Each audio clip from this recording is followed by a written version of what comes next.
21వ వచనాన్ని చూసుకున్నాం. 5:21 చదవండి ఎవరన్నా. గలతీలకు రాసిన పత్రిక 5వ అధ్యాయం 21వ వచనం.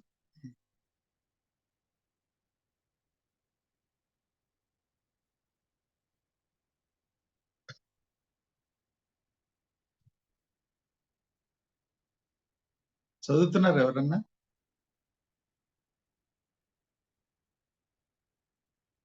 సరే నేను చదువుతున్నాను. భేదములు, విమతములు, అసూయలు, మత్తతులు, అల్లరితో కూడిన ఆటపాటలు మొదలైనవి. వీటిని గూర్చి నేను మునుపు చెప్పిన ప్రకారము ఇట్టి వాటిని చేయువారు దేవుని రాజ్యమును కొనరని మీతో స్పష్టముగా చెప్తున్నాను. చిన్న ప్రార్థన చేసుకుందాం. ప్రేమగల తండ్రి, నీకు వందనాలు. నీ వాక్యం ద్వారా మీరు మాట్లాడండి. వచ్చిన యవన బిడ్డలకై వందనాలు ప్రభు. ప్రతి ఒక్కరితో మీరు మాట్లాడండి. నీ ఆత్మ నడిపింపు నాకు దయచేయండి ప్రభు. ఎన్నో మేలుకరమైనటువంటి విషయాలు బిడ్డలు నేర్చుకొని ఆ ప్రకారం జీవించడానికి మీరు మీ దయ చూపించమని యేసయ్య పరిశుద్ధమైన నామములో ప్రార్థించి వేడుకుంటున్నాం తండ్రి. ఆమేన్. మనం గత వారం విమతములు అనేటువంటి మాట మనం ఆలోచన చేశాం. మనుషుల మతి నుంచి రకరకాల ఆలోచనలు వస్తాయని, ఎవరి అభిప్రాయాన్ని బట్టి, ఎవరి అభిమతాన్ని బట్టి వాళ్ళు మతాలు ఏర్పాటు చేసుకున్నారని, వాటిలో మనిషి నమ్ముతున్నటువంటి సిద్ధాంతాలు గాని, మతాలు గాని క్రీస్తుకి ఎంత వ్యతిరేకమో, దేవుని రాజ్యానికి అవి ఎలా దూరం చేస్తాయో గత వారం మనం చూస్తూ వచ్చాం. ఈ వారం మనం అసూయలు అనే మాట గురించి చూస్తాం. ఇంగ్లీష్ లో జెలసీ అని మనం చూడొచ్చు. ఆదికాండం 37వ అధ్యాయం 11వ వచనం ఎవరైనా చదవండి. ఆదికాండం 37వ అధ్యాయం 11వ వచనం.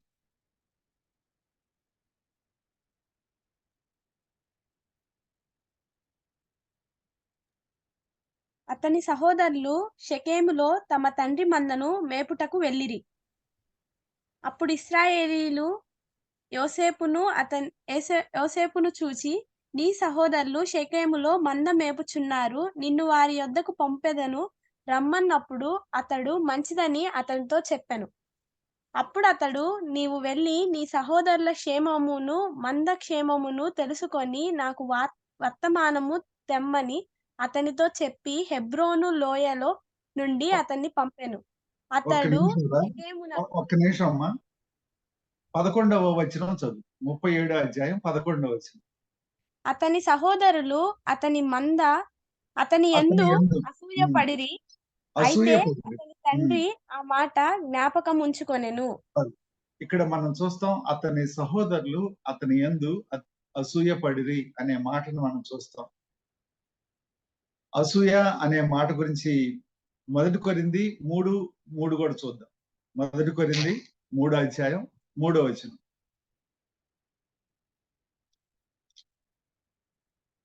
1 కొరింథీ 3వ అధ్యాయం 3వ వచనం.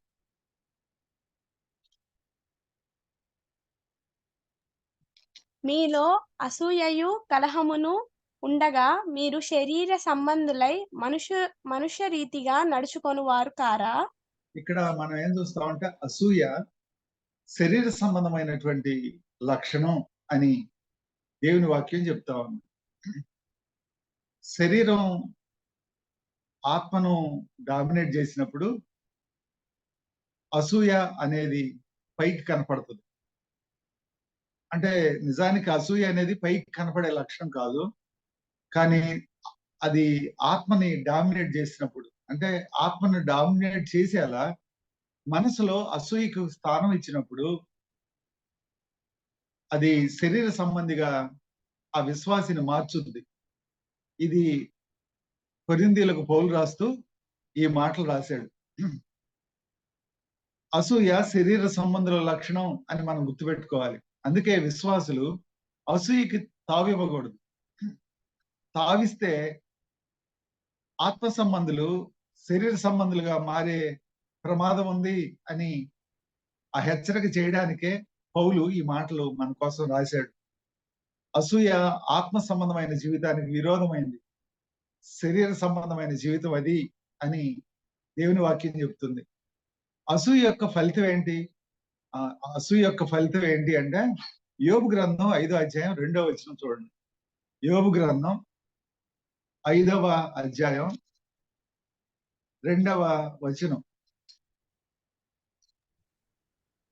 దౌర్భాగ్యమును గూర్చి ఏడ్చుట వలన మూఢులు నశించెదరు, బుద్ధి లేని వారు అసహ్యము వలన చచ్చెదరు.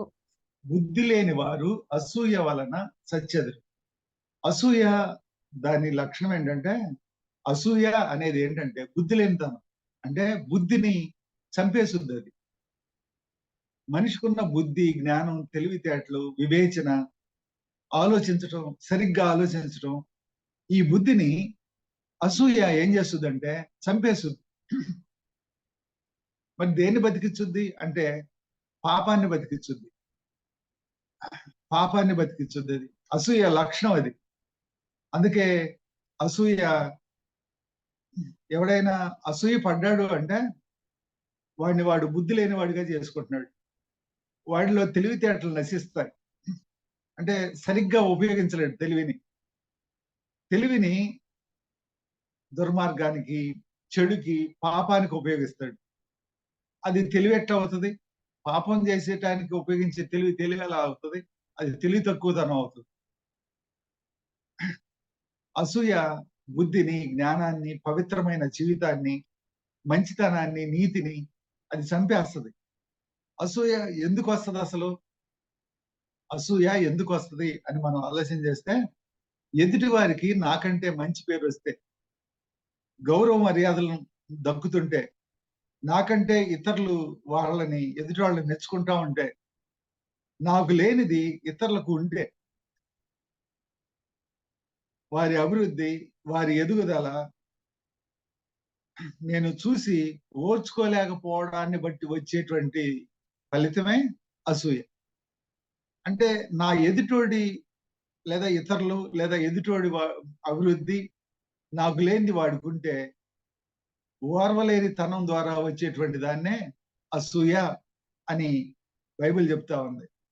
ఇతరులతో పోల్చుకొని తనకంటే ఎదుటివారు దేనిలో ఎక్కువగా ఉన్నారో దాన్ని సహించలేని తనమే అసూయ అని బైబిల్ మనకి నేర్పుతా ఉంది.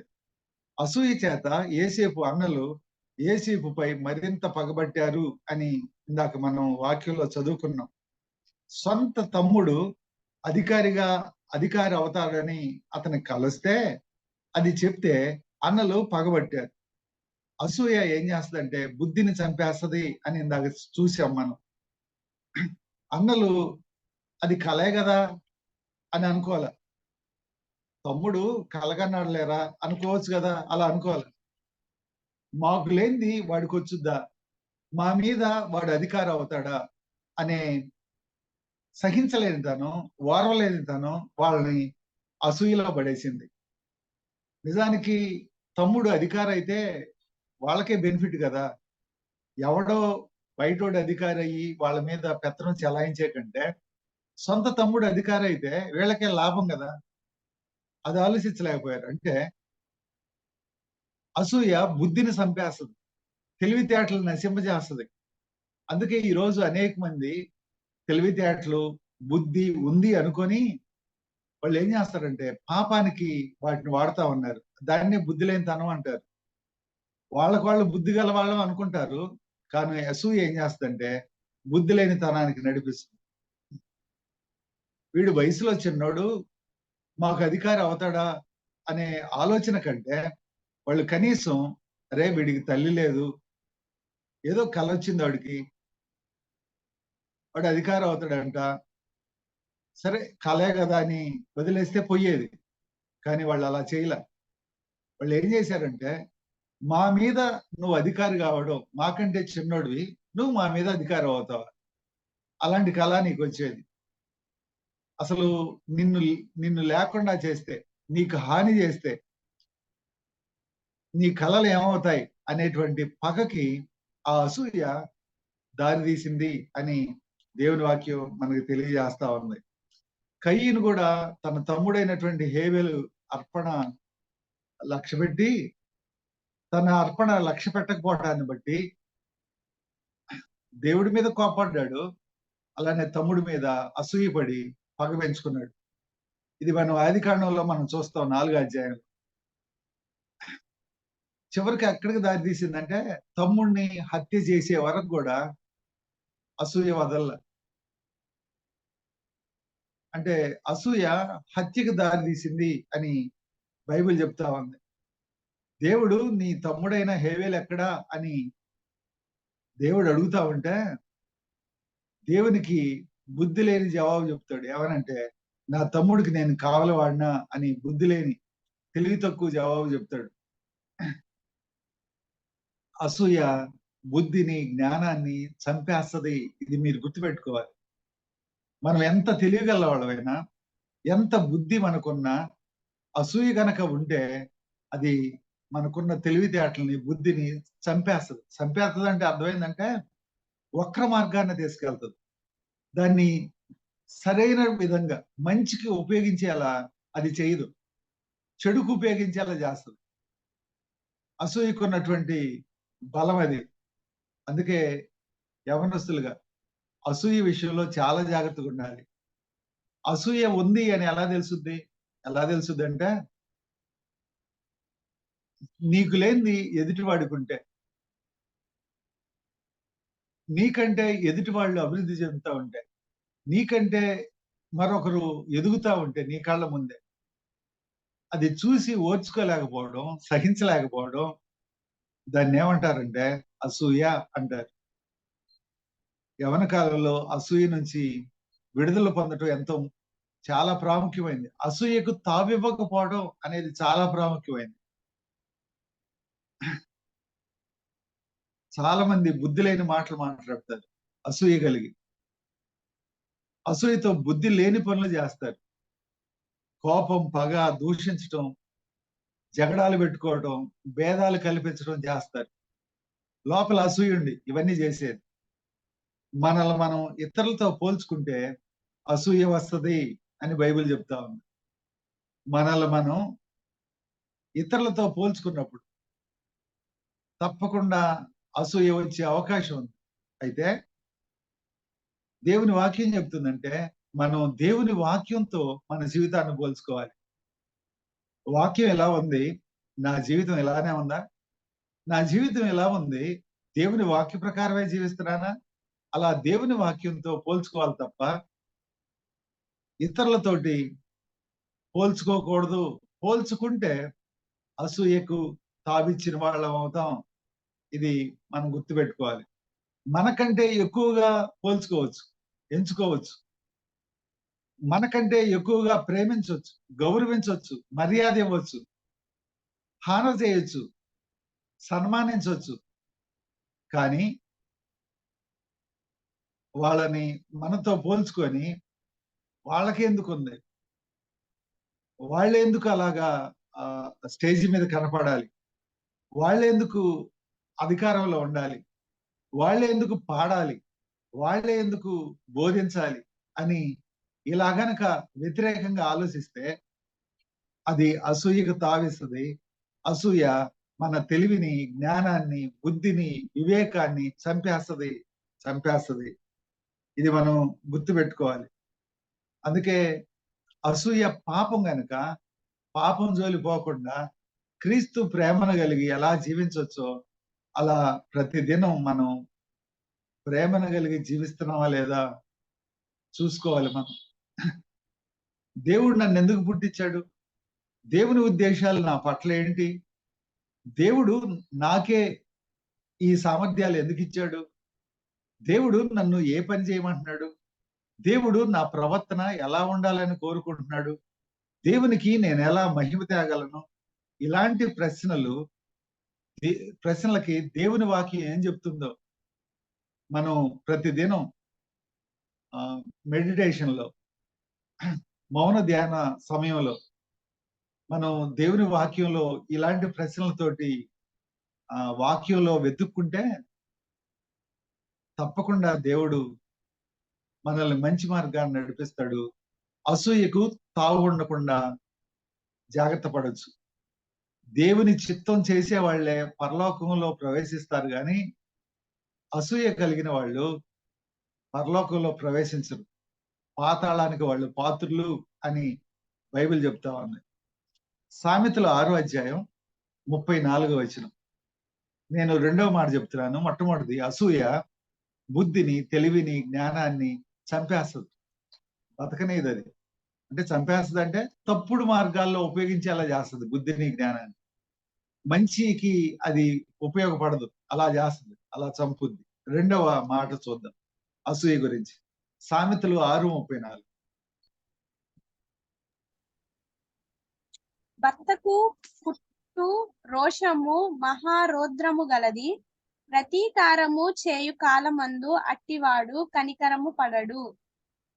ఇక్కడ మనం చూస్తే భర్తకు కలుగు రోషము అని ఈ 6వ అధ్యాయం 34వ వచనంలో మనం చూస్తాం. భర్తకు పుట్టు రోషము మహారౌద్రము గలదని. రోషము అనే దగ్గర ఇంగ్లీష్ లో జలసి అనే పదం వాడబడింది. అంటే అక్కడ అసూయ అని మనం అర్థం చేసుకోవచ్చు. అంటే ఒక వ్యక్తికి పుట్టే అసూయ మహా రౌద్రానికి అది అది మహారౌద్రం గలది. ప్రతీకారము చేయి కాలమందు అట్టివాడు కనికరపడడు అనే విధంగా మనం చదువుకోవచ్చు అక్కడ. అంటే ఈ మహారౌద్రము అనే దాన్ని మనం ఎలా తీసుకోవచ్చు అంటే ఇది యాసిడ్ లాంటిది. యాసిడ్ లాంటిది.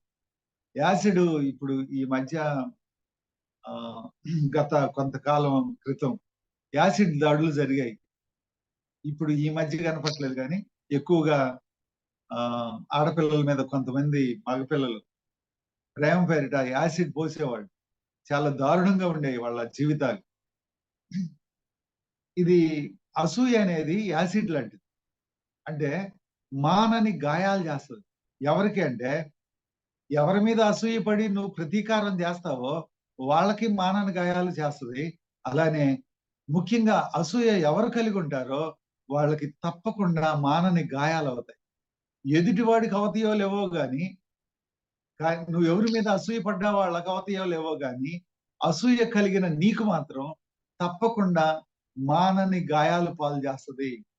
మొట్టమొదటిది అసూయ తెలివిని, బుద్ధిని, జ్ఞానాన్ని చంపేస్తుంది. రెండోది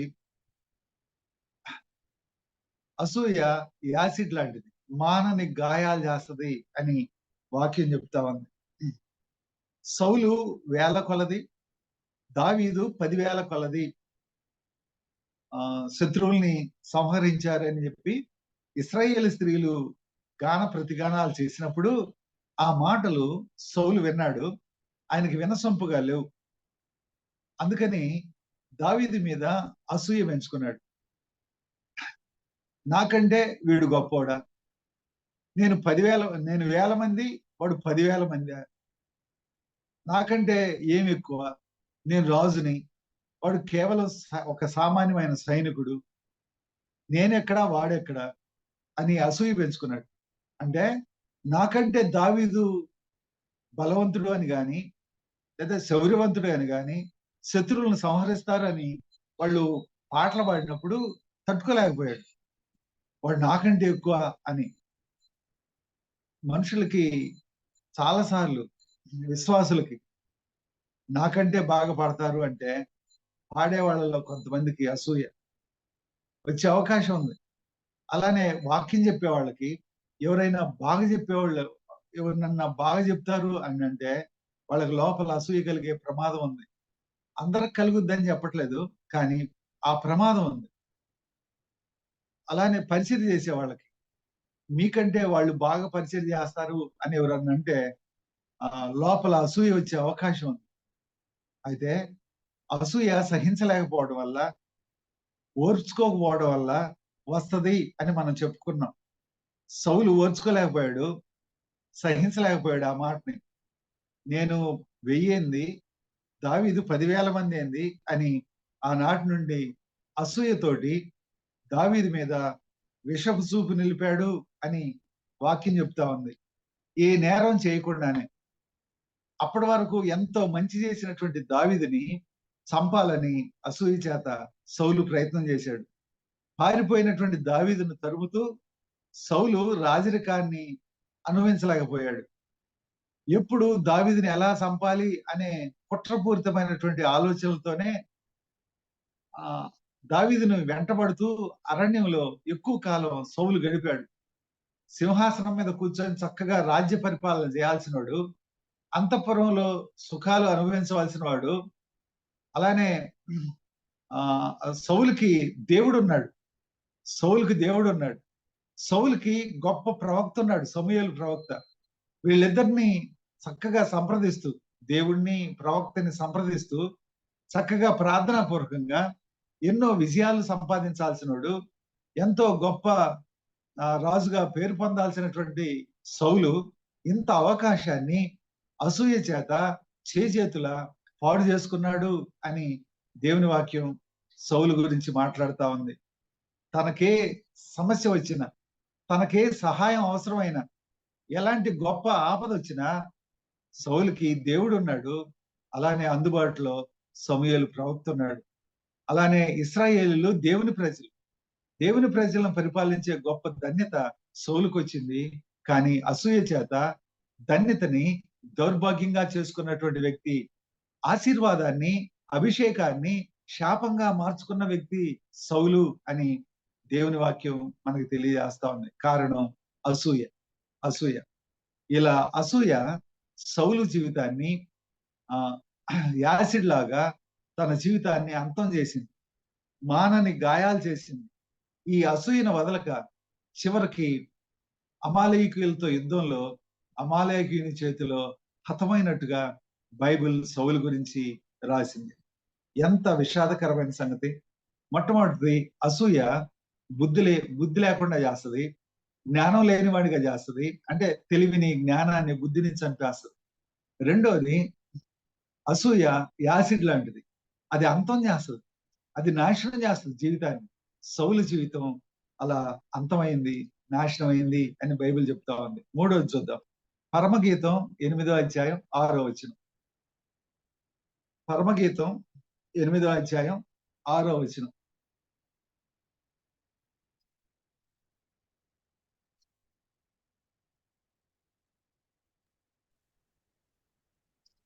పరమగీతం చదువమ్మా.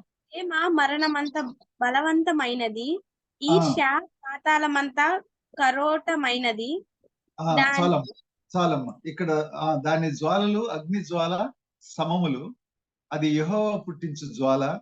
నీ హృదయం మీద నన్ను నామాక్షరముగా ఉంచుము, నీ భుజమునకు నామాక్షరముగా నన్ను ఉంచుము. ఇక్కడ మనం చూస్తే ప్రేమ మరణమంత బలమైనది అని రాయబడింది, ఈర్ష్య పాతాళమంత కఠోరమైనది అని రాయబడింది. ఈర్ష్య అనే దగ్గర జలసీ అనే పదం ఇంగ్లీష్ లో రాయబడింది, ఇంగ్లీష్ బైబిల్లో. అంటే అసూయ పాతాళమంత కఠోరమైనది. మూడోదిగా మనం ఏం చూస్తున్నాం అంటే ఈర్ష్య పాతాళమంత కఠోరమైంది. పాతాళం ఎంత కఠోరమైంది? బైబిల్లో పాతాళం గురించి ఏం చెప్తా ఉంది ఒకసారి చూద్దాం. లూకాసు వార్త 16వ అధ్యాయం 24వ వచనం చదవండి. లూకాసు వార్త 16వ అధ్యాయం 24వ వచనం.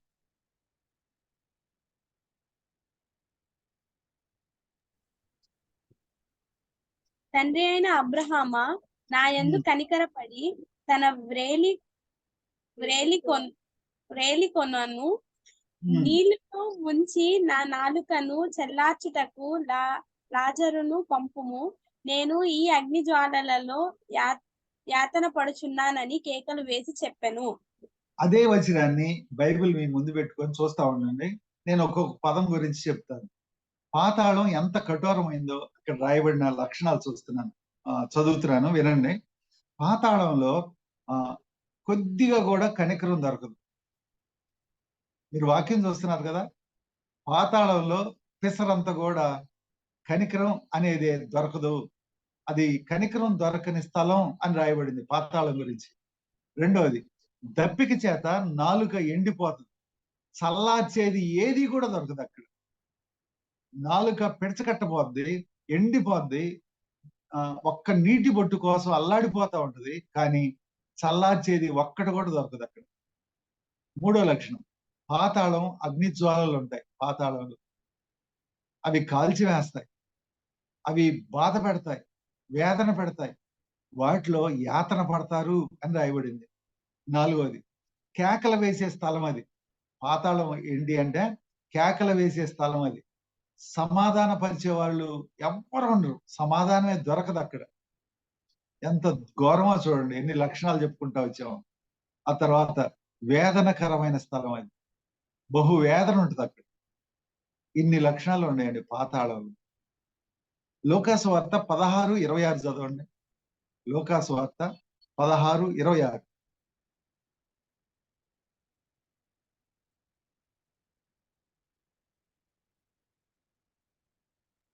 16:26. 26. అంతేకాక ఇక్కడ నుండి మీ వద్దకు దాటి గోరువారు దాటి పోజాలకుండునట్లును అక్కడి వారు మా యొద్దకు దాటి రాజలకుండునట్లును మాకును మీకును మధ్య మహా అగాధం ఉంచబడి ఉన్నదని చెప్పెను. పరలోకానికి పాతాళానికి మధ్య ఏముంది అంటే మహా అగాధం ఉందండి. మహా అగాధం అంటే పరలోకంలో ఉండే వాళ్ళకి పాతాళం ఉండే వాళ్ళకి సంబంధాలు లేవు. సంబంధాలు లేవు, ఉండడానికి అవకాశమే లేదు. పెద్ద అగాధం ఉంది అని రాయబడింది. అసూయ పాతాళమంతా కఠోరమైంది అనే మాట మనం ఆలోచన చేస్తా ఉన్నాం. చర్చిలో నాకంటే బాగా పాడుతున్నారు, నాకంటే బాగా వాక్యం చెప్తున్నారు, నాకంటే బాగా పరిచయం చేస్తున్నారు, నాకంటే బాగా వాళ్ళని గౌరవిస్తున్నారు, నాకంటే బాగా వాళ్ళకి పేరు వస్తుంది, నాకంటే బాగా ఎక్కువ సార్లు వాళ్ళే కనపడుతున్నారు, జనం వాళ్ళనే మెచ్చుకుంటున్నారు అని ఈ కారణాలను బట్టి సహించలేకపోవడం, ఓర్చుకోలేకపోవడం అసూయ. అసూయ అంతెందుకు ఇళ్లలో కూడా ఆ తెలివితేటలను బట్టి, పని బాగా చేసే సామర్థ్యాన్ని బట్టి, మంచిగా ఆలోచించడాన్ని బట్టి, మంచిగా మాట్లాడడాన్ని బట్టి, మంచి ప్రవర్తన బట్టి, వాళ్ళకు వచ్చేటువంటి ఆ పేరుని బట్టి అసూయ పడేవాళ్ళు చాలా మంది ఉంటారు. చాలా మంది ఉంటారు. అత్త కోడళ్ళ మధ్య, తర్వాత సొంత సోదరులు సోదరీల మధ్య, వాళ్ళు వివాహాలైన తర్వాత వీళ్ళ కుటుంబాలు వాళ్ళ కుటుంబాల మధ్య, ఆర్థిక పరిస్థితుల మధ్య, ఆ వ్యత్యాసాల మధ్య అసూయలు వస్తాయి. అసూయలు వస్తాయి. అయితే విశ్వాసులుగా మనం అసూయకు తావివ్వకూడదు. ఎందుకంటే అది పాతాళం అంతా ఘోరమైనది, కఠోరమైనది. రెండవది, అది మొదటిది, అసూయ బుద్ధిని, జ్ఞానాన్ని, తెలివిని చంపేస్తుంది. రెండవది, అసూయ యాసిడ్ లాంటిది. అది మానని గాయాలు చేస్తుంది. ఎవరు కలిగి ఉంటారో అసూయ, ఆ అసూయ వాళ్ళనే చంపేస్తుంది. చచ్చే వరకు వదిలిపెట్టదు అది. అసూయ గల వ్యక్తి లక్షణాలు ఏంటంటే, అసూయ గల వ్యక్తి లక్షణాలు చూస్తా ఉన్నాం ఇప్పుడు. ఏంటి అంటే, ఇతరుల విజయం తన అపజయంగా భావిస్తాడు. అసూయ కలిగిన వ్యక్తి ఎవడైనా ఒక విషయంలో ఒక దాంట్లో జయాన్ని పొందితే, జయం పొందిందేమో ఎదుటోడు, కానీ అసూయ కలిగిన వాడు ఏం భావిస్తాడంటే తాను అపజయం పొందినట్టుగా భావిస్తాడు. అంటే వాడి విజయాన్ని చూసి తట్టుకోలేడు అనమాట. అలానే ఇతరుల గౌరవం తనకి అగౌరవంగా భావిస్తాడు.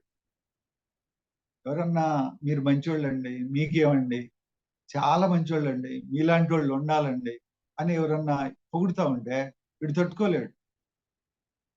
ఎదుటోడిని గౌరవంగా మాట్లాడుతుంటే వీడు అనుకుంటాడు తనను అగౌరవపరుస్తున్నట్టుగా ఫీల్ అవుతాడు. అసూయ యొక్క లక్షణం అది. అలానే ఇతరులను మెచ్చుకుంటా ఉంటే ఈ అసూయ కలిగిన వాళ్ళు అనుకుంటారు తనకి ముప్పుగా భావిస్తారు. అరే వాడికి పేరు వస్తుంది, ఇంకా నా సంగతి ఏంటి, నేనేమైపోతాను, నన్నెక్కడుంచుతారు అని తనకు తాను అది ముప్పుగా భావిస్తాడు. ఎదుటి వాళ్ళ మెప్పుని తనకు ముప్పుగా భావిస్తుంది. అసూయ యొక్క లక్షణం అది. అలానే ఇతరుల యొక్క ఆశీర్వాదం, అభివృద్ధిని వాళ్ళు అభివృద్ధి చెందుతూ ఉంటే, వాళ్ళు ఆశీర్వదింపబడతా ఉంటే అసూయ ఉన్నవాళ్ళు ఏం చేస్తారంటే తనకు అది శాపంగా భావిస్తాడు. శాపంగా భావిస్తాడు. ఇది అసూయ పడే వాళ్ళ లక్షణం. తన లోపాలు, తన తప్పులు ఎలా దిద్దుకోవాలి అని ఆలోచించడం. అసూయ అలా ఆలోచించనీయదు. సరైన ప్రవర్తన ఎలా ప్రవర్తించాలి దాని మీద దృష్టి పెట్టడు. అలా దృష్టి పెడితే అసూయలో ఉండడు. అలా పెట్టనీయదు అసూయ. తన ప్రవర్తన ఎలా దిద్దుకోవాలి? ఎదుటోళ్ళకి మంచి పేరు వస్తుంది. మరి మంచి పేరు రావాలంటే నేనేం చేయాలి? అది ఆలోచించడు. వాడికి పేరు వస్తుంది అని చెప్పి అసూయ పడతాడు, పగ పెంచుకుంటాడు, కోప్పడతాడు. ఆ మెచ్చుకునే వాళ్ళని తిడతాడు. మెచ్చుకోబడే వ్యక్తిని కూడా ఏదో దూషించటం, పగ పెంచుకోవడం చేస్తాడు. ఇది అసూయ యొక్క లక్షణం. అయితే నిజానికి ఈ ఎదుటి వాళ్ళకి పేరు వస్తుంటే, ఎదుటి వాళ్ళు అభివృద్ధి చెందుతా ఉంటే, ఎదుటి వాళ్ళు ఆస్వాదింపబడతా ఉంటే, ఎదుటి వాళ్ళకి గౌరవం వస్తా ఉంటే, ఎదుటి వాళ్ళకి పేరు ప్రఖ్యాతులు వస్తా ఉంటే ఏం చేయాలి? ఏం చేయాలంటే ఆలోచించాలి. నాకు కూడా పేరు రావాలంటే, నాకు కూడా ఆశీర్వాదం రావాలంటే, నేను కూడా అభివృద్ధి చెందాలంటే నేనేం చేయాలి? వాళ్ళు ఏం చేస్తే అభివృద్ధి చెందారు, ఆశీర్వాదం వచ్చింది. మరి నేనేం చేయాలి? నేనేం చేయాలని దేవుని వాక్యం చెప్తుంది అని దేవుని వాక్యంలో ఆలోచించాలి తప్ప, ఎదుటోడు ఒకవేళ అక్రమ మార్గాల్లో అభివృద్ధి చెందితే నేను కూడా అక్రమమైన మార్గాల్లో అభివృద్ధి చెందుతా అనుకుంటే పతనం అవుతాడు. అలానే ఎదుటివాడికి పేరు ప్రఖ్యాతులు దౌర్జన్యం చేసో, దుర్మార్గం చేసో, ఆ బలాన్ని ఉపయోగించో, అధికార బలాన్ని ఉపయోగించో పేరు తెచ్చుకుంటుంటే అలా నేను కూడా తెచ్చుకోవాలనుకుంటే ఈడి జీవితం కూడా పాడైపోద్ది, నాశనం అయిపోద్ది. అక్రమ మార్గాల్లో కాదు, మంచి మార్గంలో నేను ఎలా అభివృద్ధి చెందాలి అని ఎవరిని అడగాలి? దేవుణ్ణి అడగాలి, దేవుని వాక్యాన్ని అడగాలి.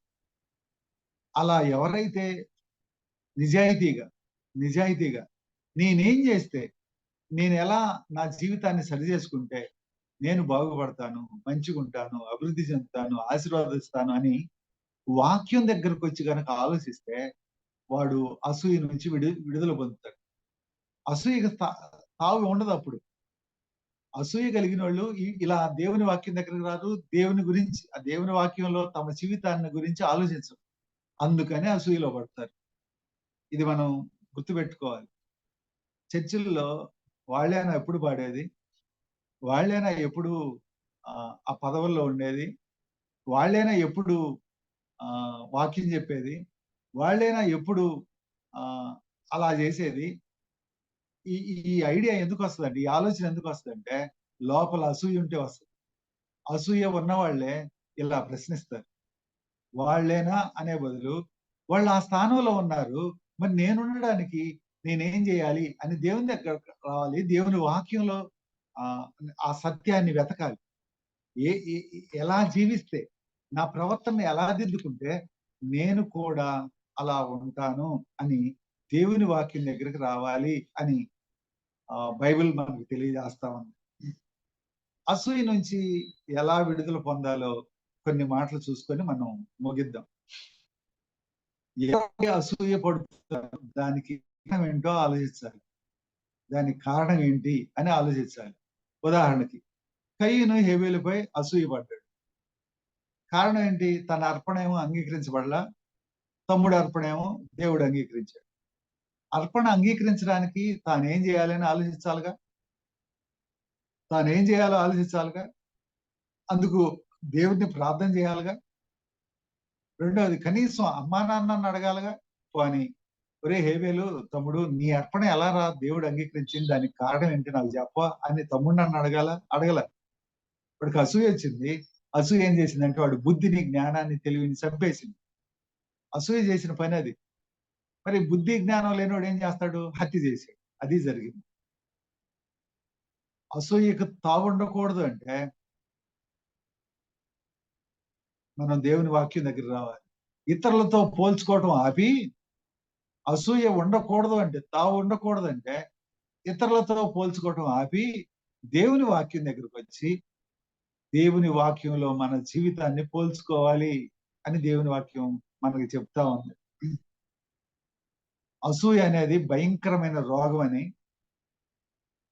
బైబిల్ చెప్తా ఉంది. ఎవడైనా ఒక రోగం ఉంటే, ఆ రోగం ఎలా తగ్గించుకుందాము అని వాడు శతవిధాలా ప్రయత్నం చేస్తాడు. ఎన్నో ఆలోచిస్తాడు. ఎంతో మంది దగ్గర కనుక్కుంటాడు. అలానే అసూయ ఉంటే ఆ ఉన్న వ్యక్తి ఏం చేయాలంటే దేవుని దగ్గర రావాలి. దాన్ని పోగొట్టుకోవడానికి ప్రభువును ప్రార్థన చేయాలి. ఇది బైబిల్ మనకు తెలియజేస్తా ఉంది. 4 మాటలు మీ ముందుంచి నేను ముగిస్తాను. మొట్టమొదటిది, నువ్వు ఏ ఏ వ్యక్తులను బట్టి, ఏ ఏ విషయాలను బట్టి ఓర్చుకోలేకపోతున్నావో దాన్నే అసూయ అని బైబిల్ చెప్తుంది అని నువ్వు గ్రహించాలి. ఇది మొదటిది. అసూయ నీలో ఉందా లేదా అనేది ఎలా తెలుసుద్దంటే, ఏ విషయాలను బట్టి, ఏ వ్యక్తిని బట్టి, ఏ పరిస్థితిని బట్టి నువ్వు ఓర్చుకోలేకపోతున్నావు, సహించలేకపోతున్నావు. ఆ సహించలేని పరిస్థితులేంటి, ఆ మనుషులేంటి అనేది నువ్వు కొద్దిగా ఆలోచన చేస్తే నీకు అర్థం అవుద్ది. నీకు అసూయ ఉందా లేదా అని. రెండోది, దేవుని వద్ద నీ ఓర్పు లేని తనాన్ని, సహించలేని తనాన్ని పశ్చాత్తాపంతో ఒప్పుకోవాలి. ఒప్పుకొని ప్రభువు దగ్గర దాన్ని విడిచిపెట్టడానికి ఇష్టపడాలి. ఇది రెండవది. మూడవది, దేవుని వాక్యం ఆ విషయంలో ఏం చెప్తుంది? అది ఆలోచించి దేవునిపై ఆధారపడి దాన్ని అనుసరించాలి. ఇది మూడోది. నాలుగోది, క్రీస్తు అడుగుజాడల్లో నడవాలి. అంటే ఎవరిపై అసూయ ఉందో వాళ్ళకి దేవుని ప్రేమ చూపించాలి. వాళ్ళకి క్రీస్తు ప్రేమను చూపించే విధంగా నువ్వు జీవించాలి. అలా అసూయని చంపొచ్చు. అసూయ లేకుండా జీవించొచ్చు అని దేవుని వాక్యం చెప్తా ఉంది. అసూయ ఎంత ప్రమాదమో మనం ఆలోచిస్తా వచ్చాం. 3 మాటలు మేము ఉంచాను. ఒకటి, అసూయ బుద్ధిని, జ్ఞానాన్ని, తెలివిని చంపేస్తుంది. రెండవది, అసూయ ఏం చెప్పుకున్నాం? అసూయ రెండవది ఆహ్, ఏం చేస్తదంటే అది యాసిడ్ లాంటిదని చెప్పుకున్నాం. అది మానని గాయాలు చేస్తది. మనిషిని చచ్చే వరకు వదిలిపెట్టదది. చంపే వరకు వదిలిపెట్టదు. మూడోది, పాతాళమంత కఠోరమైంది అని చెప్పుకున్నాం. అసూయ ఉందా లేదా ఎలా తెలుసుద్ది అంటే దాన్ని చెప్పుకున్నాం. అసూయని విడిచిపెట్టాలంటే ఏం చేయాలో అది కూడా చెప్పుకున్నాం. అసూయ ఇది పాపం అని బైబిల్ చెబుతుంది. అది శరీర సంబంధమైంది. అది పాతాళానికి, నరకాగ్నికి నడిపిస్తుంది. సో, అసూయ స్థానంలో ప్రేమను పెంచుకోవాలి ప్రతి విశ్వాసి. ప్రేమ కలిగి ఉండాలి. ఈ మనుషులతో పోల్చుకోవటం కంటే పోల్చుకోకూడదు. దేవుని వాక్యంతో మా జీవితాలను పోల్చుకోవాలి. మన జీవితాలను పోల్చుకోవాలి. అప్పుడు అసూయకు తావుండదు. దేవుడు ఈ మాటలు మన వినికిడిలో మనకు దీవెనకరంగా చేయనుగాక. ఆమేన్.